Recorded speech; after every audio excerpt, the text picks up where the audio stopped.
Hey guys, in today's video I will show you how to add shadow to your text in Davinci Resolve. First, what you need to do is go to your FX control panel.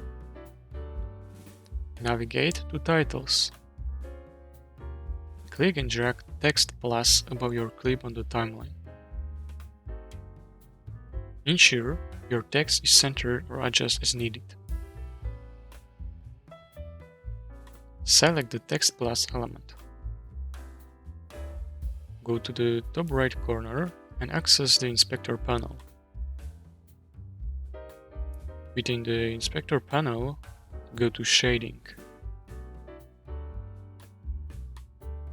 Under select element, choose tree to create shadow.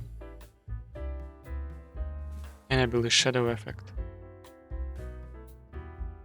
You can control opacity of shadow using corresponding slider. Fine-tune softness, position and rotation to customize shadow effect. And that's it. If you found this tutorial helpful, please consider subscribing and liking video.